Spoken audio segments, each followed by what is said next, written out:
நிகழ்தகவு.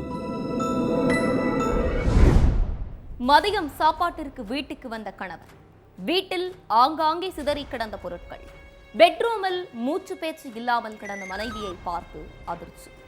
வீட்டில் தனியாக இருந்த பெண்ணை கொன்றது யார்? பட்ட பகலில் அரங்கேறிய கொடூர கொலைக்கு என்ன காரணம்?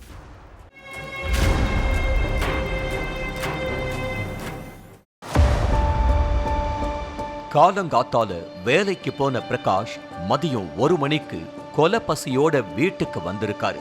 வாசல்ல கால் எடுத்து வச்சதும் லதா லதான்னு மனைவி பேரை சொல்லிட்டேதான் உள்ள நுழைஞ்சிருக்காரு.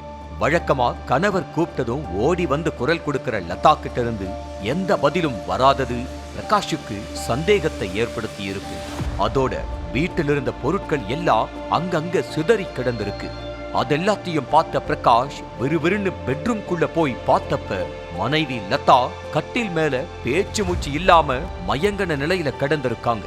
அத பார்த்ததும் அதிர்ச்சியில உறைஞ்சு போன பிரகாஷ் மனைவிய தூக்கிட்டு பக்கத்துல இருக்கிற ஹாஸ்பிட்டலுக்கு ஓடி இருக்காரு.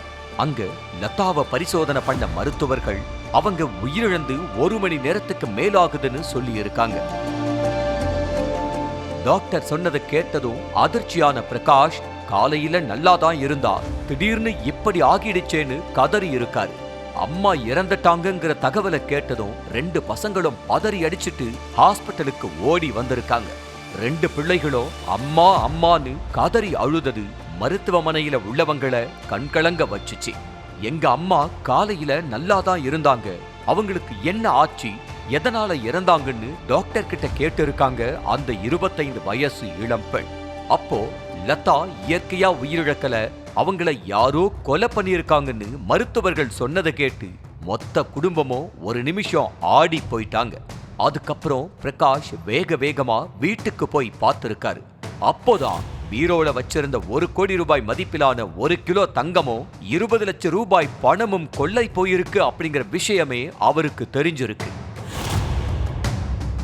கர்நாடகா மாநிலம் பெங்களூருவில் உள்ள காட்டன்பேட் தர்கா சாலையில் உள்ள அபார்ட்மெண்ட்ல வசிச்சுக்கிட்டு வந்த பிரகாஷ் லதா தம்பதிக்கு 2 பசங்க இருக்காங்க.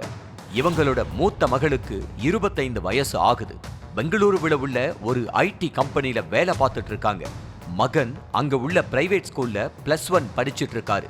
ஹோல்சேல் துணி வியாபாரம் பண்ணிக்கிட்டு இருக்கிற பிரகாஷ் மகளோட கல்யாணத்துக்காக கொஞ்சம் கொஞ்சமா நகை பணத்தை எல்லாம் சேர்த்து வச்சு அதை வீட்டில் இருக்கிற பீரோவில் வச்சிருக்காரு. சம்பவத்தன்னைக்கு பிரகாஷ் வழக்கம் போல வேலைக்கு போயிட்டாரு. மகளும் ஐடி கம்பெனிக்கு கிளம்பி போயிட்டாங்க. மகன் தாம் படிக்கிற ஸ்கூலுக்கு புக்ஸ் வாங்குறதுக்காக போயிருக்கான்.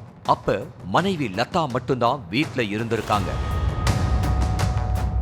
பிரகாஷோட வீட்டுல கோடி கணக்குல நகை பணம் இருக்கிற விஷயத்த தெரிஞ்சுக்கிட்ட யாரோ ஒரு கும்பல் லதா மட்டும் வீட்டுல தனியா இருந்தப்ப வீட்டுக்குள்ள புகுந்து அவங்கள கழுத்தை நெரிச்சு கொன்னுட்டு நகை பணத்தை கொள்ளையடிச்சிட்டு போயிருக்காங்க.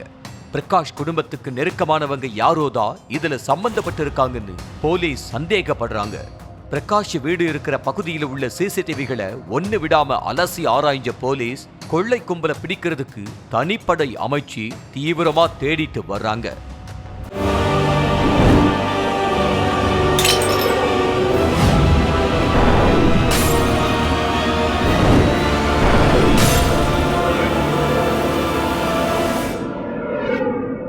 நிகழ்தகவு.